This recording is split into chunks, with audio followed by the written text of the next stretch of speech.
This is America in the Morning from Westwood One. Good morning, I'm John Trout. It's Tuesday, August 6th, 2024. Here's what's coming up on America in the Morning. First, delegates make it official for Harris. Then, Debby moves through the southeast, dropping torrential rain and proving deadly. I'm Clayton Neville. Simone Biles ends her Paris Olympics with a surprising silver and a couple of mistakes.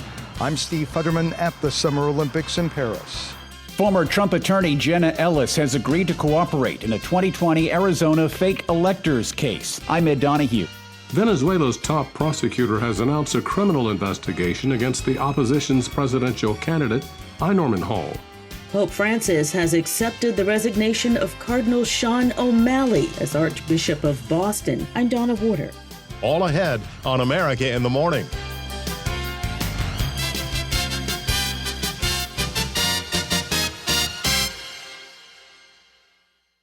Vice President Kamala Harris officially secures the Democratic presidential nomination, becoming the first woman of color to lead a major party ticket.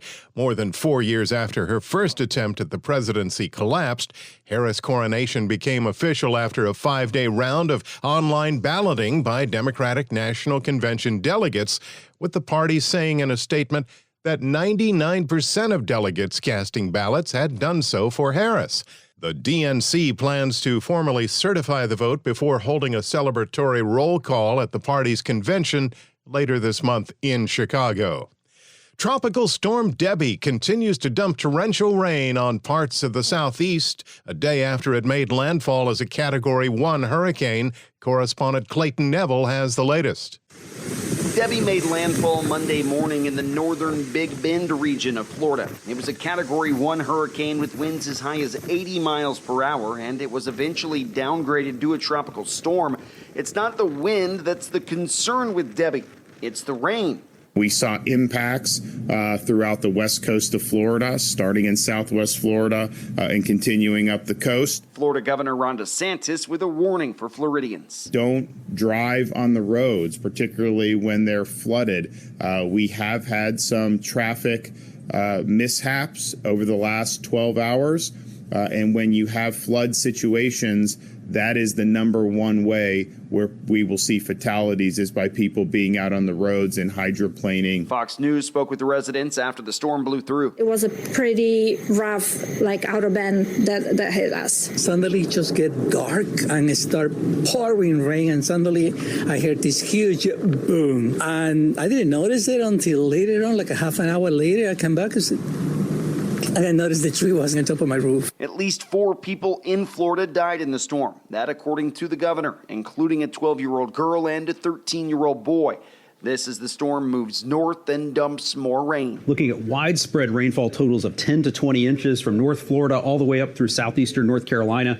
Very concerned about coastal Georgia and the low country and the coastline of South Carolina, where we could see 20 to as much as 30 inches of rainfall over the next several days with Debby's slow motion. Dr. Michael Brennan with the National Hurricane Center with what exactly that could look like. There's going to be homes and businesses that are flooded. There's going to be evacuations and rescues and flooding in places that don't normally flood. Roads could be washed out. It'd be very dangerous to be out and about driving, and travel and potential evacuations will be very difficult. Hundreds of thousands of Americans without power as the Hurricane Center predicts Debby crosses Georgia and moves offshore into the Atlantic tonight, then re-strengthens and makes a second landfall, likely in South Carolina near Charleston. I'm Clayton Neville. Simone Biles had a rocky end to her fantastic Olympic run. Correspondent Steve Futterman has details. If yesterday was indeed the end of Simone Biles' great Olympic career, she ended it on a high note. Not a gold medal high note. She actually ended up winning silver, not gold, in her final event, floor exercise, but rather a touching sportsmanlike high note. Throughout these Olympics, as Biles won 3 gold medals, finishing behind her was Brazil's Rebecca Andrade.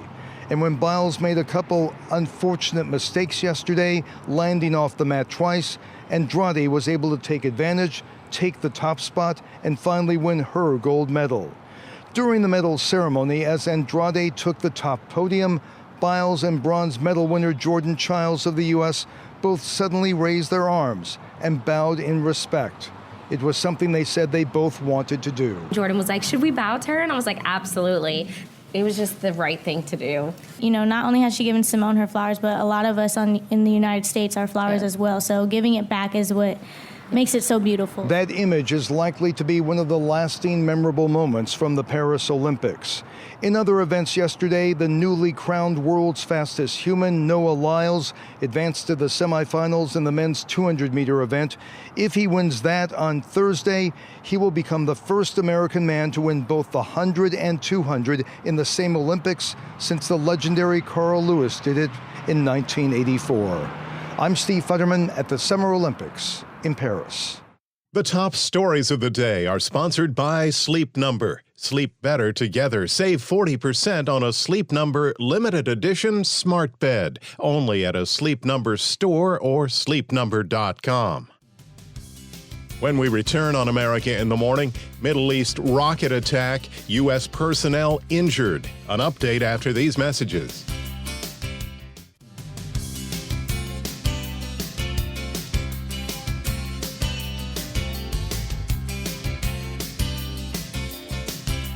Welcome back to America in the Morning. Many would call it a Debbie Downer. Here's the latest on that situation from AccuWeather.com meteorologist LaTroy Thornton. As Debbie slowly churns over the southeast, days of heavy rainfall are in store from Georgia and the Florida Peninsula through the Carolinas, especially for areas near the coast. Debbie is expected to continue to slow down through midweek, bringing strong gusty winds of 40 to 60 miles per hour from northern Florida and much of Georgia into North Carolina. A general 1 to 2 inches of storm total rainfall can be expected from the Florida Peninsula into parts of southern Virginia early this week, with a zone of 12 to 18 inches of rain and locally up to 2 feet likely to set up near the coast from southeastern Georgia into South Carolina. Widespread flooding is, of course, likely, with catastrophic impacts possible if Debbie completely stalls over the region. Debbie is expected to track northeastward later this week and into the weekend, bringing additional rain and wind impacts to the mid-Atlantic and the rest of the East Coast.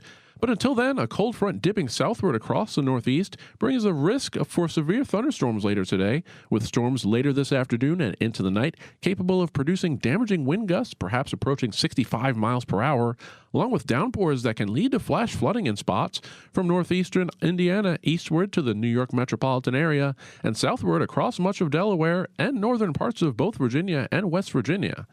Elsewhere, organized precipitation looks to be confined to a couple of areas, including the western Great Lakes region, where showers can linger early in the day on the northern side of a storm, bringing much cooler conditions to the upper Midwest. Another day of spotty afternoon thunderstorms is expected from Montana into western parts of South Dakota and Nebraska, also extending to the south and west across Colorado and especially eastern Arizona, where storms can be heavy. I'm AccuWeather.com meteorologist LaTroy Thornton.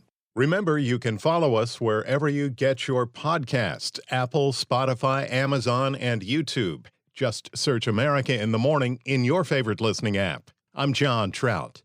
One of the defendants in the fake electors case in Arizona is changing their plea. Correspondent Ed Donahue has that story. Ellis changed her plea Guilty to fraud, forgery, and conspiracy charges. 17 others are charged, including former Trump attorney Rudy Giuliani and former Trump White House Chief of Staff Mark Meadows. Ellis told the judge she relied on others to provide her information. What I did not do, but should have done, Your Honor, was to make sure that the facts the other lawyers alleged to be true were in fact true. 11 Republicans are accused of submitting a document to Congress falsely declaring Donald Trump won in Arizona. I believe in and I value election integrity. If I knew then what I know now, I would have declined to represent Donald Trump in these post-election challenges. Arizona Attorney General Chris Mays says Ellis's insights are invaluable and will help prove the state's case in court. I'm Ed Donahue. U.S. defense officials say that several U.S. personnel have been injured in a suspected rocket attack at a military base in Iraq. The attack comes as tensions across the Middle East are spiking following the killings last week of a senior Hezbollah commander in Lebanon and Hamas top political leader in Iran in suspected Israeli strikes. U.S. defense officials say troops at al-Assad Air Base were still assessing the injuries and damage, and it appears that at least 7 military troops and civilians were injured. Iraqi security officials have confirmed the attack, but no group has yet claimed responsibility. Investors' nerves over a potential recession were tested yesterday as volatility hits the financial markets. A deeper dive with financial correspondent Jessica Ettinger when America in the Morning continues after these messages.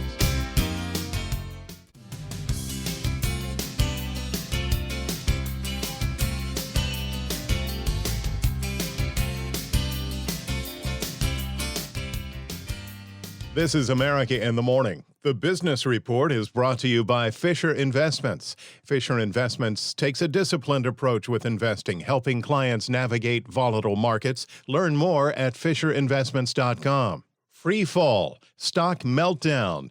Just a couple terms used to describe yesterday's volatility in the financial markets. In to break it down, CNBC's Jessica Ettinger. Wall Street opens this morning after a global stock sell-off yesterday. The U.S. markets plunged, not like in Japan where markets tanked 13%. Here at home, the Dow down about 2%. It was down more than 1,200 points and then recovered to close down just about 1,000 points. Some investors say there is no reason to believe the markets have bottomed. History says watch the market, keep looking for opportunities, but don't be rushing in to buy today. Data Trek's Nicholas Colas on CNBC, but others say stocks are on sale. People are going to hate to hear this, but this is pretty normal. The markets in general are heading into normalization. Now, we said 9 months ago that the average correction during the second year of a bull market is 9.4%. We've been waiting for this. And so we do not like it when markets go down, but this is normal. And over the weekend, this is pretty classic. You have a terrible Friday. You have fears exacerbating over the weekend. You have a terrible Asian market. So we're buyers. That's BMO Capital Management's Brian Belsky on CNBC. Google lost its antitrust case. A federal judge ruled that Google's kept an illegal monopoly in search advertising after being sued by the Justice Department in several states by aggressively fighting any competition that might spring up. U.S. crude oil at its lowest since February. AAA says the national average for a gallon of regular back to $3.47. That's down 36 cents a gallon from this same time last year. Well, any little bit helps, that's for sure. And that drop in mortgage rates continues. Jessica, what's the latest? Yes, they were on Friday and now again after yesterday's plunge in bond yields. Down almost 0.5% in 1 week for a 30-year fixed-rate home loan. That's according to Mortgage News Daily. Rates took another leg lower. The average on the 30-year fix drops to 6.34%, according to Mortgage News Daily. Its COO, Matt Graham, told me lots of lenders will be quoting in the high 5% range. Home sales have been falling because of the hit to affordability. That is now improving just a little bit. Compare, if you put 20% down on a $400,000 home in April using a 30-year fixed, your monthly payment was about $2,240. That's not including insurance and property taxes. Today, that monthly payment would be $1,989. More buyers would also qualify for the loan at today's lower rate. CNBC's Diana Olick. On today's watch list, lots of earnings reports, including from Caterpillar, Uber, Amgen, and Rivian. The National Transportation Safety Board holds a hearing on the Boeing 737-9 MAX door plug blowout. The New York Fed is out with the second quarter report on household debt and credit. We may have to look at that with one eye closed. CNBC's Jessica Ettinger. Unrest continues in Venezuela after last week's controversial election. Correspondent Norman Hall reports. Venezuela's top prosecutor has announced a criminal investigation against the opposition's presidential candidate, Edmundo Gonzalez, and its leader, Maria Corina Machado, over their call on the armed forces to abandon their support for President Nicolas Maduro and to stop repressing demonstrators. Attorney General Tarek William Saab's statement tied the investigation directly to a written appeal the two members of the opposition sent hours earlier about Maduro and the demonstrators who have come out in force to defend their votes in the July 28th election. Authorities have declared Maduro the victor in last Sunday's election, but have yet to produce voting tallies to prove he won. I'm Norman Hall. Meet the new leader of the Catholic Church in Boston when America in the Morning continues after these messages.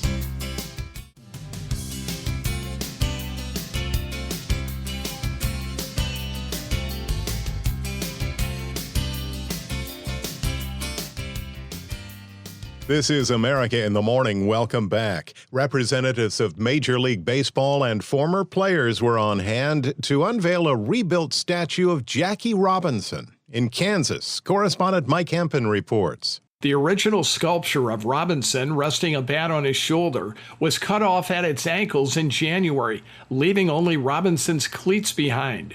Ricky Alderete was sentenced Friday to 18 months and ordered to pay $41,000 restitution for stealing the statue. The rebuilt statue is identical to the original. It will return to McAdams Park, where about 600 children play in the Urban Youth Baseball League called League 42, which was named after Robinson's uniform number with the Dodgers. It's being funded by hundreds of thousands of dollars in donations, which came in after news of the stolen statue spread across the country. I'm Mike Hempen. Pope Francis has tapped a new archbishop for Boston. Correspondent Donna Warder has that story. Pope Francis has accepted the resignation of Cardinal Sean O'Malley as Archbishop of Boston and has named Richard Henning, the current Bishop of Providence, Rhode Island, to replace him. O'Malley has been the Pope's main advisor on fighting clergy sexual abuse. As head of the Pope's Pontifical Commission for the Protection of Minors, the Vatican did not mention that role, suggesting that O'Malley could remain in that position until a new commission leader has been named. O'Malley was tapped in 2003 to take over Boston at the height of the clergy sexual abuse scandal. He's now 80 years old, 5 years beyond the normal retirement age for bishops. I'm Donna Warder. America in the Morning for Tuesday, August 6th, 2024 is produced by Alexander Hinton. Our senior producer is Kevin Delaney. I'm John Trout. This is Westwood One.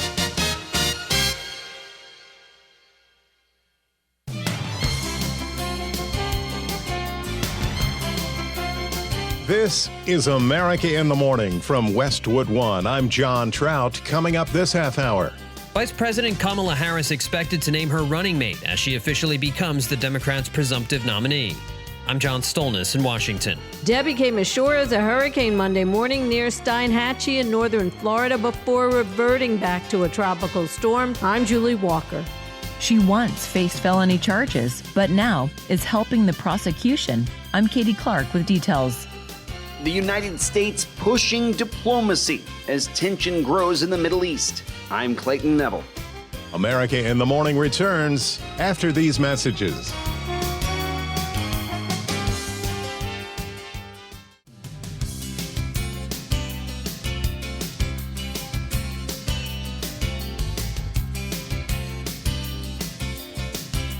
Welcome back to America in the Morning, Tracking Debby. Here's AccuWeather.com meteorologist LaTroy Thornton. Debby is expected to eventually push to the north and east by late this weekend through the weekend, delivering tropical downpours and very gusty winds of over 40 miles per hour from the mid-Atlantic through mainly coastal New England, with up to 4 to 8 inches of rain not out of the question through the weekend in some spots. For the day today, though, a cold front will progress southward into the Ohio Valley and the Northeast, bringing with it the risk for severe weather this afternoon and into the night, as storms can bring damaging wind gusts exceeding 55 miles per hour and heavy rain leading to flash flooding from New Jersey westward to parts of Indiana, southern lower Michigan, and much of Ohio. Otherwise, Debby remains over the southeast today, delivering extreme rainfall from the Florida Peninsula into the Carolinas, most intense close to the coast. As Debby slows down into midweek, wind gusts near 40 to 60 miles per hour spread from Georgia into North Carolina. A large area of at least 1 to 2 inches of rain can be expected from the Florida Peninsula into southern Virginia early this week, with at least 8 to 12 inches of rain from eastern North Carolina to the Big Bend of Florida, and locally up to 2 feet of rain possible from southeastern Georgia to coastal South Carolina. Outside of those areas, most of the nation, including the West Coast, the southern and central plains, and the south, should be largely dry today, with most of the chances for precipitation limited to the Four Corners region, where storms can bring strong wind for eastern Arizona, the Intermountain West, where afternoon thunderstorms can build from Colorado into Montana, and the western Great Lakes, where lingering showers give way to cooler conditions. In San Francisco, low clouds break for some sunshine today with a high of 69. In Pittsburgh, watch for afternoon showers and a heavy thunderstorm that may bring damaging winds with a high of 90. That's the nation's weather. I'm AccuWeather.com meteorologist LaTroy Thornton. Don't forget you can follow us wherever you get your podcasts, Apple, Spotify, Amazon, and YouTube. Just search America in the Morning in your favorite listening app. I'm John Trout. Vice President Kamala Harris officially becomes the presumptive nominee for the Democratic Party. She's also expected to announce who she's chosen as her running mate later today. John Stolnis has more on the story from Washington. The vice president initially had as many as a dozen Democratic governors, senators, and Biden administration officials as potential running mates. But it's believed Harris has narrowed her choice to the final two, Pennsylvania Governor Josh Shapiro and Minnesota Governor Tim Walz. She's expected to announce her choice later this morning, ahead of a week of campaigning through battleground states that begins tonight in Philadelphia. Former House Speaker Nancy Pelosi tells CNN Harris's choice has to be more than just earning a few extra votes in this election. It's a question of who she feels the most comfort level with in terms of governance. People say, well, who can help us win? But it's about who can help us govern more than that. Shapiro is seen as a moderate Democrat who, if selected, could become the country's first Jewish vice president and help Harris in the all-important Keystone State. Walz is regarded as slightly more progressive than Shapiro, with a folksy nature that appeals to independents. On the Republican side of things, Usha Vance, wife of Donald Trump's running mate Senator J.D. Vance, gave her first sit-down interview, asked by Fox News about Vance's cat lady comments. He made a quip in service of making a point that he wanted to make that was substantive, and it had actual meaning. And I just wish sometimes that people would talk about those things and that we would spend a lot less time just sort of going through this three-word phrase or that three-word phrase, because what he was really saying is that it can be really hard to be a parent in this country. And sometimes our policies are designed in a way that make it even harder. And we should be asking ourselves, why is that? Usha Vance also explained how she and her husband's views on Trump have changed over the years. Well, you know, I've had it several years since then to kind of understand what it is that he is out to do and, you know, honestly what JD is out to do. And we have a lot of really good conversations about that. And if I didn't feel that the ticket, you know, the Trump-Vance ticket was able to do some real good for the country, then I wouldn't be here supporting him. And JD wouldn't have done this. John Stolnis, Washington. The fury of Hurricane Debby, now a tropical storm, has resulted in at least 4 deaths in Florida. With the latest, here's correspondent Julie Walker. Debby came ashore as a hurricane Monday morning near Steinhatchee in northern Florida before reverting back to a tropical storm 20 miles away. Ed Pivacek says he lost some trees, but no major damage despite winds. We were on the southern wall of the high wall, and winds up to 100 miles an hour. Officials say a tree fell on a mobile home, killing a 13-year-old. A truck driver lost his life when he hit a wall, and 2 people in a car, including a 12-year-old, died when they hit a median. The National Hurricane Center's David Zelensky says Debby is moving slowly and could bring up to 30 inches of rain. That kind of rainfall is something that does not happen very often, really ever, anywhere. And that's why we're expecting such catastrophic flooding. He says Florida, Georgia, and the Carolinas will feel the effect. I'm Julie Walker. China is back atop the medal count at the Summer Olympics. Correspondent Gethin Coolball has the update.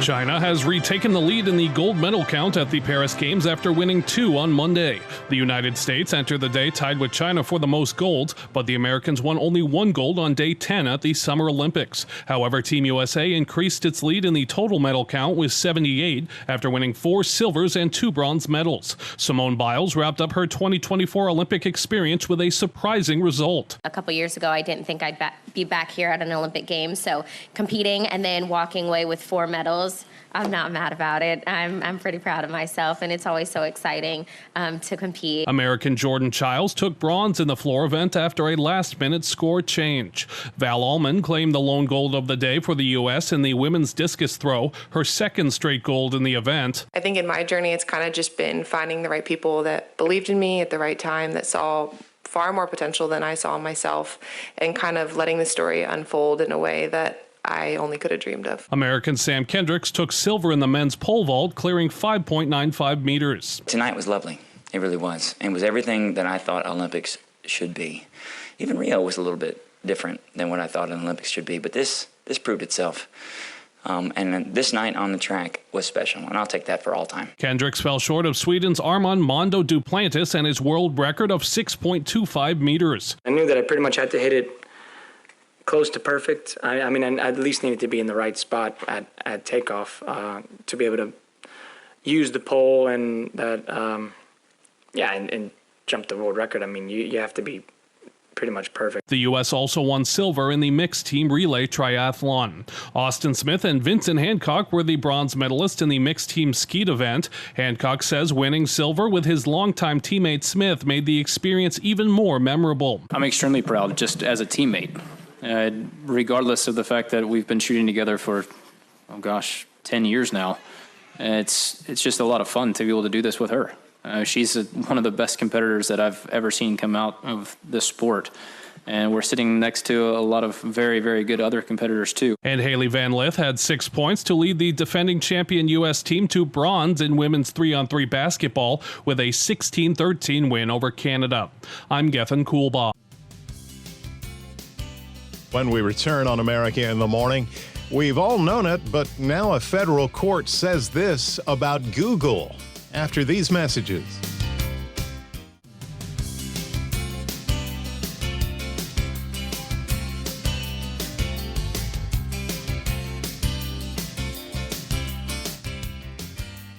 Welcome back. You're with America in the Morning. One of President Trump's former lawyers has cut a deal with prosecutors in the fake electors case in Arizona. Correspondent Katie Clark explains. Jenna Ellis, a former lawyer for President Trump, was facing 9 felony charges in a case of election fraud, but this week cut a deal to work with the prosecution to avoid jail time. Ellis, in addition to 17 other co-defendants, including Rudy Giuliani and Mark Meadows, are facing felony charges of falsely claiming election fraud, aiding and abetting false statements and writings. 1 month after Joe Biden was elected into office, Ellis took part in signing a document falsely claiming to be a member of Arizona's Electoral College. The intention was to overturn the election results in Arizona, where Biden had won the state by around 10,000 votes. They falsely attempted to have the Arizona legislature overturn the results to instead have Donald Trump winning the state. On Monday, Jenna Ellis agreed to work with the prosecution in the case and, quote, agreed to testify completely and truthfully at any time and any place. In Georgia, she pled guilty and was sentenced to 5 years probation and pay $5,000 fine for her part in trying to overturn Biden's win in that state. I'm Katie Clark. A civil judgment has been imposed on the operators of a Colorado Springs funeral home who allowed bodies to decompose. Correspondent Norman Hall has been following the case. A lawyer for families say the Colorado funeral home owners who allegedly stored 190 decaying bodies and sent grieving families fake ashes have been ordered by a judge to pay $950 million to the victims' relatives in a civil case. But the ruling is merely symbolic because the judgment is unlikely to be paid out since the owners, John and Carrie Hallford, have been in financial trouble for years. The Hallfords also face hundreds of criminal charges in separate cases, including abuse of a corpse. Dozens of families received urns they believe contained loved ones' remains. Instead, they were decaying in a building. I'm Norman Hall. The United States is pressing diplomacy as concerns grow surrounding potential escalation of the conflict in the Middle East. On where things stand at the moment, here's Correspondent Clayton Neville. As Israel and militant groups like Hamas and Hezbollah continue to exchange strikes in the continued conflict, worries around an escalating regional issue are growing by the day. Secretary of State Antony Blinken. All parties must refrain from escalation. All parties must take steps to ease tensions. The State Department insisting there's no benefit for Iran in the continued militant attacks. It is not in any way useful at all for anyone in the region for Iran to consider taking such steps because of the risk, as I said, that this could potentially get out of control. President Biden and Vice President Harris reportedly met with national security officials in the Situation Room this week after Iran doubled down on a pledge to retaliate against Israel for the assassination of Hamas's top political leader late last month. President Biden spoke with Jordan's King Abdullah II, and Secretary Blinken had calls with the Qatari Prime Minister and the Egyptian Foreign Minister. I'm Clayton Neville. It wasn't just the U.S. stock market that took it on the chin Monday. Asian markets are bouncing back after Monday's steep drop. Correspondent Ben Thomas has details. After plunging 12.4% Monday, Japan's Nikkei soared more than 10% as trading opened. Worries about a slowing U.S. economy triggered a global sell-off Monday, which saw the Dow lose 1,000 points, the S&P a full 3%, and the Nasdaq 3.4%. We're experiencing a correction in the stock market after a very strong showing that had persisted for many months. Bankrate.com's Mark Hamrick. When you're chalking up double-digit percentage gains in the market, one should have remembered coming into this situation that there were some risks of a sell-off. So if you're looking at your own investments, this calls for cooler heads right now. Long-term investors should not be acting on one set of data in the form of the July jobs report. I'm Ben Thomas. The Australian government is voicing concerns over an increased risk of a terror attack in the country. With the latest on concerns from the land down under, here's correspondent Ben Thomas. The Australian government has elevated the nation's terror threat alert level from possible to probable, citing concerns about increasing radicalisation among young people and community tensions over the Israel-Hamas war. Prime Minister Anthony Albanese says while government officials think the current climate makes terrorism an increased danger, they don't know of any specific threats. I want to reassure Australians, probable does not mean inevitable. And it does not mean there is intelligence about an imminent threat or danger. The government's acting on the advice of the Australian Security Intelligence Organisation, the nation's main domestic spy agency, known as ASIO. I'm Charles de Ledesma. Back here at home, a federal court has declared that Google has effectively become a monopoly, paving the way for certain remedies that could change the makeup of the company. Closely watching developments, America in the Morning's tech correspondent Chuck Palm. In a landmark antitrust case, a federal judge has ruled that Google broke the law with an illegal monopoly on online search. This is considered the first win for U.S. antitrust authorities, who have filed several lawsuits challenging the big tech's market dominance. This opens the door for remedies and a second trial to find potential fixes, including but not limited to a breakup of Google's parent Alphabet company. This could shake up the online advertising space, where Google is 90% of the online search market and 95% on smartphones. District Judge Amit Mehta said the court reaches the following conclusion: Google is a monopolist, and it has acted as one to maintain its monopoly. U.S. Attorney General Merrick Garland called the ruling a historic win for the American people, adding that no company, no matter how large or influential, is above the law. The remedy phase could be long, followed by potential appeals, and could play out into the next year or later. Chime in at allthetoptech.tech. I'm Chuck Palm. With Tuesday Sports, here's Robert Workman. Baseball Monday, the A's whacked the White Sox 5-1. That's Chicago's 21st consecutive loss, which ties the American League record set by the Orioles, who did it at the start of the 1988 season. J.P. Sears and the Roebucks allowed just 4 hits. The White Sox are now 27-88 this year, scoring 1 run or less in 32 of those losses. Their most recent win was on the Wednesday before the All-Star break. At the other end of the standings, the Dodgers down the Phillies 5-3 in a matchup of division leaders. Teoscar Hernandez and Shohei Ohtani went deep. That's number 34 for Ohtani to lead the National League. Rangers tipped the Astros 4-3 in 10 innings. Josh Smith smacked his first career walk-off jack. Diamondbacks tripped the Guardians 7-6 in 10 innings. Red Sox pounded out 18 hits in a 9-5 win over the Royals. Everybody in the Boston lineup had at least 1 hit. Masataka Yoshida had 4. Reds rolled over the Marlins 10-3. Ellie De La Cruz 4 hits, 2 doubles, 2 taters, 3 RBI. Giants nailed the Nationals 4-1. Rookie Tyler Fitzgerald hit a leadoff dinger. That's his 11th home run in the last 17 games. Matt Chapman added a 3-run shot. He's made long-distance calls in each of the last 3 games. Twins shut out the Cubs 3-0 behind the 4-hit pitching of David Festa and the Festivals. And the Mets blanked the Cardinals 6-0 in a makeup game from May. Sean Manaea and the Maniacs scattered 6 hits. Really using my fastball to get ahead of guys, and then the sweeper's been good as like a first pitch or trying to get back foot to guys.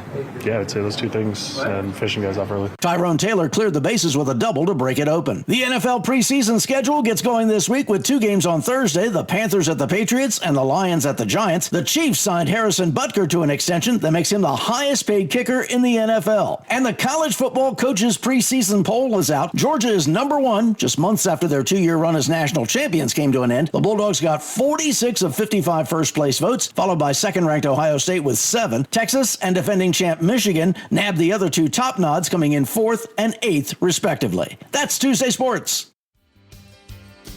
Thank you, sir. When America in the Morning returns, an unlikely star at this year's Olympics is not an athlete, but rather a D-O-double-G. More When America in the Morning continues after these messages.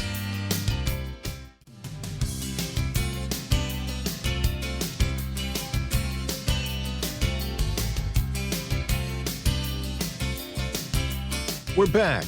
This is America in the Morning. The rapper T.I. was arrested in Atlanta for a crime in name only, correspondent Kevin Carr explains. Rapper T.I. got an unexpected welcome in Atlanta on Sunday. TMZ reports the 43-year-old artist, whose real name is Clifford Harris, was arrested at the Hartsfield-Jackson Airport for a warrant issued in Baltimore, Maryland. The warrant was issued in June for alleged involvement in violent behavior towards a woman, stalking, and possible gun charges. After being taken to the Clayton County Jail, it was soon discovered to be a case of mistaken identity.